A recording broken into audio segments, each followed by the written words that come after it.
आज हम बात करेंगे चार्ट पैटर्न्स के बारे में। अगर आप स्टॉक मार्केट में ट्रेडिंग कर रहे हैं तो आपने चार्ट पैटर्न्स के बारे में ज़रूर सुना होगा। आज हम डिस्कस करेंगे डबल बॉटम पैटर्न्स के बारे में।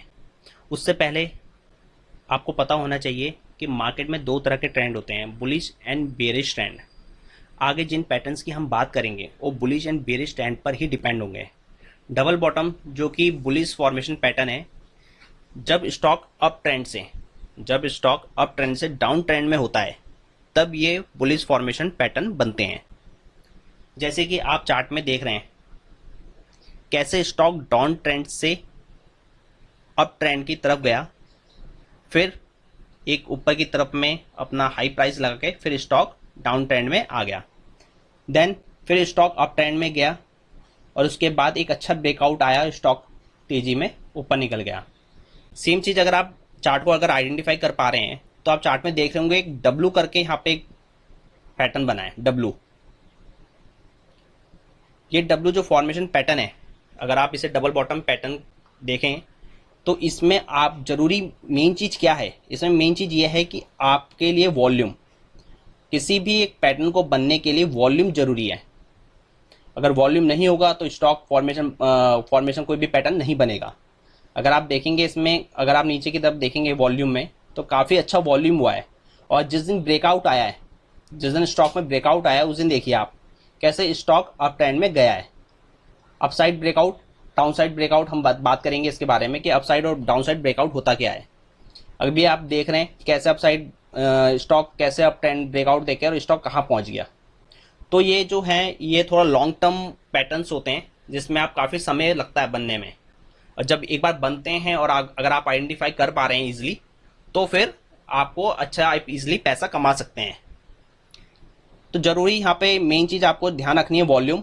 दूसरा कि आपको कहाँ पे बाय एंट्री लेनी है, कहाँ पे आपने एग्जिट होना है, कैसे आपको इसका टारगेट लेके चलना है कि किस टारगेट के लिए हम इसको वेट करें। अगर आप देखेंगे जहाँ पे मैं आपको दिखा रहा हूँ कि आप देखिए इस लेवल से इस लेवल के बीच में अगर आप प्राइस डिफरेंस निकालें और इसी प्राइस डिफरेंस को आप ऊपर ऐड कर दें तो ये आपका टारगेट होगा। मीन्स आपका जो टारगेट होगा 433 रुपीज़ का आपका टारगेट होगा। अगर आप ब्रेकआउट का लेवल देखें तो ब्रेकआउट जो लेवल है 375 रुपीज़ पर है। 375 पर ब्रेकआउट दिया स्टॉक ने, देन स्टॉक अप साइड में ब्रेकआउट देने के बाद 432 रुपये तक हाई मार दिया। तो आप कैलकुलेट इस तरह से कैलकुलेट कर सकते हैं कि कैसे कैसे एक मतलब चार्ट बनता है लॉन्ग टर्म उसमें। और ज़रूरी यही है कि ये 15 मिनट में ना बन के ये डेली में बने या मंथली चार्ट में बने।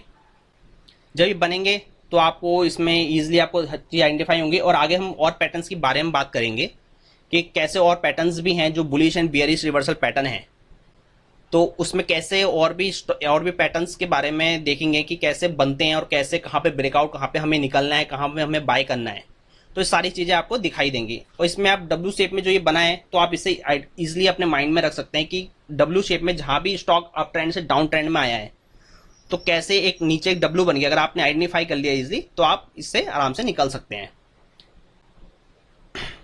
इसमें आप देखिए आराम से। और इस ये टाटा स्टील का चार्ट है, आप देख भी सकते हैं। टाटा स्टील का ये चार्ट है जो हमने investing.com पे ओपन किया हुआ है, तो आप यहाँ से देखिए और भी चार्ट आइडेंटिफाई करने की कोशिश कीजिए। आप आज ही देख सकते हैं लॉगिन करके कोई भी चार्ट में। अगर आप इसमें चार्ट कोई भी चार्ट लगाते हैं आप कि टाटा स्टील का हो गया या महिंद्रा फाइनेंस के चार्ट आप देख सकते हैं। और भी चार्ट्स में आपको देखने को मिलेंगे। आप प्रैक्टिस ज़रूरी है इसमें, ज़रूरी है कि आप इन की प्रैक्टिस करें, इनकी खोजने की कोशिश करें कि कहाँ पे कैसे डबल बॉटम पैटर्न बन रहा है। या आगे हम और भी बातें करेंगे इन चीज़ों को लेके कि कहाँ पे कौन से पैटर्न फॉर्मेशन दिखते हैं। आपको मैं आगे बताऊंगा लाइव चार्ट में भी कि कहाँ पे कैसे फॉर्मेशन डबल बॉटम कहाँ पे बन रहा है, ट्रिपल बॉटम कहाँ पे बन रहा है, या डबल टॉप कहाँ पे बन रहा है, या ट्रिपल टॉप कहाँ पे बन रहा है। तो आप इसको देखिए और इसमें प्रैक्टिस कीजिए। चार्ट आप आइडेंटिफाई करने की कोशिश कीजिए, ज़रूरी आइडेंटिफाई करें। Thank you so much for watching this video. Please like and share, subscribe my channel Financial Learning Academy. Thank you so much.